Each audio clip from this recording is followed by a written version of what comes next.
Ever wake up like in the middle of the night and feel like something's off? Like a weird energy or something? Yeah, it's strange, isn't it? Yeah, like around 3 a.m. Yeah, a lot of people experience that, actually. Really? There's actually a ton of thought around that, like why we wake up at certain times, especially between 1 and 5 a.m.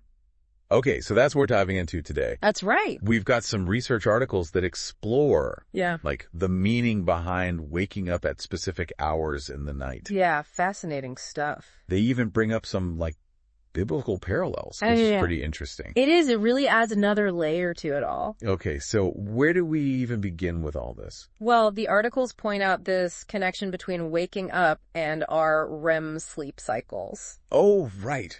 REM sleep. Yeah, you know, when our brains are super active. Yeah, like when you wake up and you feel like you just ran a marathon even though you were asleep the whole time. Exactly. But what's even more fascinating is that all that brain activity during REM, well, it's linked to more activity in our subconscious too. Oh, so like our inner world is having a party while we're, technically sleeping. Yeah, that's a good way to put it. And that's what makes these early morning hours, like 3 a.m., such a potentially powerful time for introspection, Interesting. Like connecting with those deeper parts of ourselves. So like a window into a world we don't normally see when we're awake. Exactly. Okay, so how do we even start figuring out, like deciphering all these nighttime messages? Well, let's start with the 1 to 2 a.m. window. Okay. Waking up then could be tied to like internal conflicts or unresolved emotions, So instead of just getting annoyed that I'm awake, maybe I should be paying attention to what my subconscious is trying to tell me. You got it. Like, are there anxieties I'm ignoring or feelings I haven't really dealt with? That's the idea. Research even shows that unresolved anger or even like holding on to resentment can actually mess with our sleep. Interesting. So if you're constantly waking up between 1 and 2 a.m., it might be worth thinking about what's causing that like tension inside. Yeah, that makes sense. Now that you mention it, I do sometimes wake up feeling frustrated for no real reason. Right. Maybe it's not just about being tired, but something deeper I'm not dealing with. Could be. Wow, this is really making me rethink those late night wake-up calls. It really does make you look at it differently, huh? Totally. Okay, so what about waking up between 2 and 3 a.m.? Good question.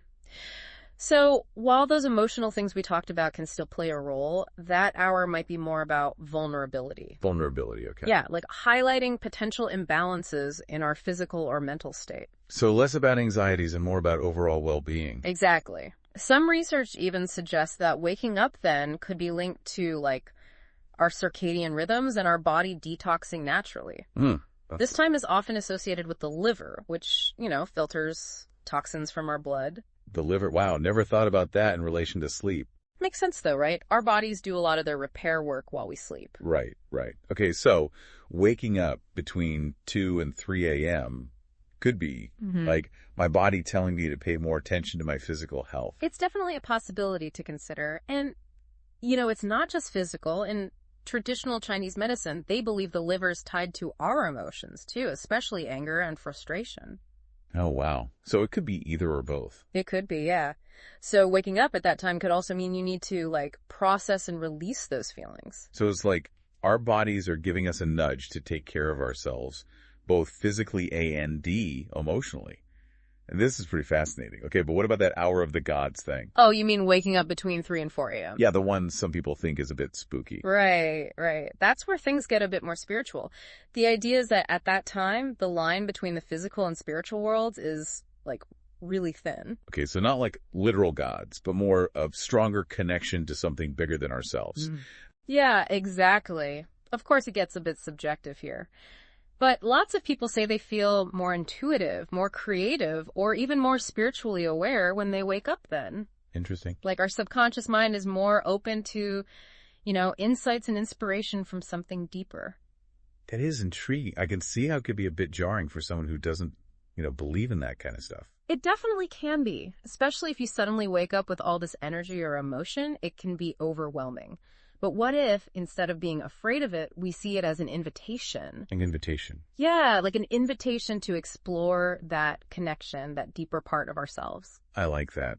So instead of hitting the snooze button, we could use that time for, like, meditation or prayer or even just being creative. Exactly. Like having a direct line to our intuition. I love that. Okay, that makes sense. Yeah. But what about waking up between 4 and 5 a.m.? That's a different vibe. That time is often about new beginnings. You begin. Yeah, fresh starts, a sense of renewal. It aligns with that natural shift from dark to light, like dawn. The world waking up and feeling full of potential. Okay, yeah, I can see that. I often feel more productive early in the morning before the day gets crazy. Right. And many cultures actually have traditions that emphasize how important this time is. Oh, really? Yeah, like in some spiritual practices, it's seen as the best time to pray, meditate, or set intentions for the day. Wow, that's cool. It's all about tapping into that fresh energy and getting in sync with nature's rhythms. So instead of groaning and hitting snooze, maybe waking up between 4 and 5 is actually a chance to use that energy and start the day off right. But wait, are you saying that the spiritual world is, less active later in the day? Not exactly. While the research focuses on these specific times for certain things, the main takeaway is really about becoming more aware of our own internal rhythms. Okay, I get it. So it's not about rigidly following a schedule. Yeah. But about noticing how we feel when we wake up at different times and, using that to guide us. You got it. It's about recognizing that our sleep patterns and, those nighttime awakenings, they can tell us a lot about ourselves physically, emotionally, and even spiritually. This is so interesting. I'm already looking at my own sleep differently. I'm glad to hear that. And the cool thing is research on sleep and consciousness is always evolving. Oh, wow. Always new perspectives coming out on these, age-old mysteries. That's awesome. I can't wait to hear more. We've covered so much already. We have. And this is just the beginning. We still need to get into what we can actually do with all this information. For sure. But maybe we should take a quick break and come back with a fresh perspective. I'm sure our listeners could use a minute to process all this too. Yeah, good idea. We'll be back in a bit. Okay, so let's get practical. We know about these potential meanings behind waking up in the night, but what can we actually do with this information? Yeah, good point. It's cool to understand all this stuff in theory, but how do we actually apply it to our lives? Maybe even improve our sleep? Well, the first thing is just to become more aware. Aware of? Of your sleep patterns, yeah. Start noticing when you wake up, how you feel, if there are any recurring themes or emotions. You might even want to keep a little sleep journal by your bed. Oh, a sleep journal. That's a good idea. Write down any insights before they disappear. Exactly. Like being a detective of your own sleep, right? I like that. And once you start seeing those patterns, you can figure out what they might be telling you. Okay, so for example? Let's say you always wake up between 1 and 2 a.m. feeling anxious. Yeah. That could mean you need to deal with some conflicts or worries from, your daily life. Okay, so then maybe that's a good time to try some relaxation techniques. Exactly. Like deep breathing or meditation to calm my mind down. You got it. Or what if you find yourself waking up between 2 and 3 a.m. feeling kind of yucky or just irritable? Yeah, I've definitely had mornings like that. That might be a sign to focus more on your physical health, especially your liver. Oh, right. We talked about the liver connection earlier. So maybe that means cutting back on certain things. It could, yeah. Like processed foods, alcohol, late night snacks, things like that. Okay, that makes sense. And you could also try things like gentle exercise, yoga, or even dry brushing, which can help with lymphatic drainage. Interesting. Yeah, there are lots of options. Okay, so we've got some practical stuff for those early morning hours. But what about those more, spiritual awakenings, the ones between 3 and 4 a.m.? What are some concrete ways to work with that energy? Well, I think the key there is to create a space that feels, sacred, conducive to looking inward. Okay. So maybe dim the lights, light some candles, use some essential oils, play calming music, things like that. So it's about setting the mood for a spiritual experience, even if it's just for a few minutes. Exactly. And once you've got that space, you can do things that help you connect with that inner wisdom. Like what? Meditation, prayer, journaling.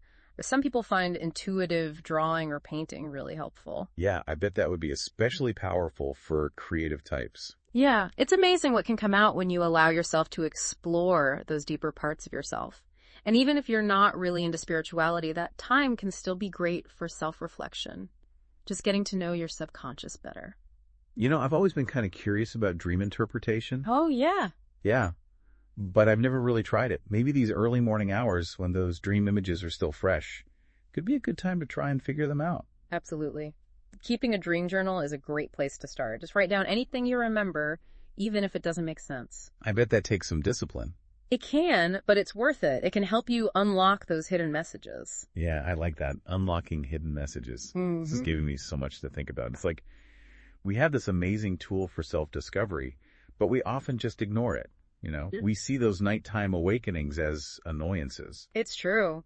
We think of sleep as just a time for our body to recharge, but it's so much more than that.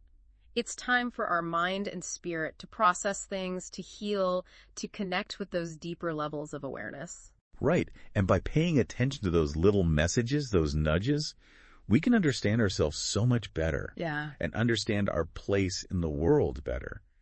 But what about when we wake up and just feel, lost? Yeah, or disoriented, like we're stuck between two worlds and can't get back to sleep. That's actually pretty common, especially when we're stressed or going through something emotionally. Yeah, that makes sense. Our sleep gets all messed up and we wake up feeling groggy and just off. So what can we do in those moments? Just force ourselves back to sleep? Honestly, that usually backfires. It just makes you more tense. Instead, try to shift your focus away from falling asleep and more towards just relaxing. So instead of tossing and turning, I can try like deep breathing or listening to some music. Exactly. Gentle stretching, progressive muscle relaxation, visualizing a peaceful scene, anything that calms you down, both physically and mentally. Okay, that makes sense. It's like we have this built-in guidance system, but we just ignore it or misunderstand the signals. It's true. We're so busy and focused on getting things done that we forget to listen to what our body is telling us. It's like we're pushing ourselves too hard even when we need to rest. So maybe these nighttime awakenings are like little reminders. A reminder. Yeah, reminders to slow down, listen to ourselves, and honor those natural rhythms. I think that's a beautiful way to put it. And who knows, maybe by embracing those quiet moments, we'll discover a deeper connection to ourselves and something bigger. I love that. So we've talked about what those different waking hours could mean and how to use that energy. But before we wrap up, I want to talk about dreams. Dreams. There's such a fascinating, mysterious part of being human. We could do a whole deep dive just on dreams. Totally agree. But maybe for now, we can just give our listeners some key points about dreams and how they relate to all this. Yeah, for sure. One important thing to remember is that dreams are usually symbolic. Meaning they're not meant to be taken literally. It's like they're the language of our subconscious. Yeah. Using images, metaphors, and emotions to talk to us. So if I dream about being chased by a giant spider, it doesn't necessarily mean I'm afraid of spiders, right? Exactly. It's more about figuring out what that spider represents to you, what's causing those feelings of fear or anxiety in your real life. That makes sense. But how do we even do that? Dreams can be so hard to remember. A good technique is keeping that dream journal we talked about. Write down anything you can remember as soon as you wake up, even if it seems random. I'd love to try that. It can be really eye-opening. Even if you don't always get the meaning, just paying attention to your dreams can help you remember them better and become more aware of what's going on in your inner world. I like that. And that awareness can actually help you in your working life too, make you more in tune with your gut feelings and your emotions. Makes sense. Okay, so dreams are definitely something to pay more attention to. This whole conversation has been so insightful. I'm really seeing sleep in a whole new way. It's not just about resting our bodies. It's a chance to explore, to heal, to connect. Exactly. And I think what's so cool about those nighttime awakenings is that they give us a chance to slow down, to turn inward, to really connect with ourselves. And it's, like you said earlier, it ties into mindfulness. Just paying attention to the present moment without judgment. Those awakenings, even if they're frustrating at first, can be a chance to practice that. I love that. It's so true. Just by noticing those feelings and thoughts that come up when we wake up, we're becoming more self-aware. And that awareness can change how we live our lives, help us make better choices, deal with challenges better, and just appreciate all the little things. I couldn't have said it better myself. It's like we're creating this ripple effect that starts in our sleep and spreads out into everything we do. So powerful. Okay, so what are some practical things our listeners can do to, put all this into practice? What's a good place to start?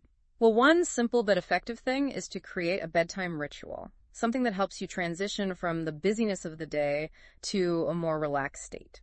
Oh, like what? It could be dimming the lights, taking a warm bath, reading a book, listening to calming music, anything that helps you unwind. I've also heard that avoiding screens before bed can make a big difference. Totally. That blue light messes with our melatonin production, which makes it harder to fall asleep and stay asleep. So creating a no-screen zone in the evening is a good idea. Definitely. It can really help. Okay, good to know. And what about those times when we wake up in the middle of the night and just can't fall back asleep? Any tips for that? Well, like we talked about before, trying to force yourself to sleep usually doesn't work. It just stresses you out more. Right, right. So if you're tossing and turning, maybe get out of bed and do something relaxing until you feel tired again. Read a book, listen to some music, do some gentle stretches. Makes sense. And of course, avoid caffeine and alcohol before bed. Yeah, those can definitely mess up your sleep. It's also important to make sure your bedroom is good for sleeping. Meaning? Make sure it's dark, quiet, and cool. And a comfortable mattress and pillows can make a huge difference too. You know, this is making me realize that sleep hygiene is about so much more than just how many hours of sleep we get. Totally. It's about creating a whole approach to sleep that works with our natural rhythms. That makes sense. It's about treating sleep as an active process, not just something passive that happens to us. Exactly. It's about restoration and rejuvenation. Okay, I think we've covered a lot of ground today. Hopefully our listeners have a lot to think about. What are some final thoughts you want to leave them with? I'd say remember that your nighttime awakenings, those quiet moments, they're not random. They have meaning. Pay attention to them, see what you can learn from them, and see what happens. That's beautiful. I think that's a perfect way to wrap things up. Thank you so much for this conversation. It's really inspiring.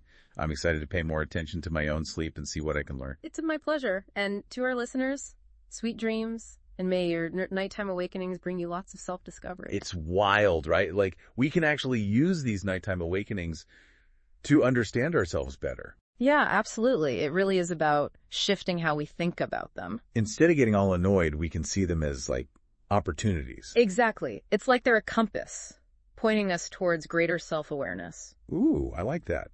An internal compass. Yeah, it's like a little check-in. Like, hey, what's going on in here? What am I not seeing during the day? Yeah.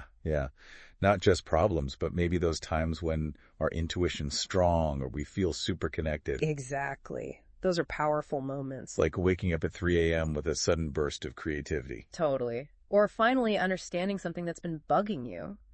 Those moments show us that there's this whole other level of wisdom within us. It's like a deeper knowing that's always there. Exactly. If we just take the time to listen. You know, this is making me realize that maybe we miss so much when we're rushing around all day. It's easy to get caught up in the external world and forget to tune in to what's happening inside. It's true.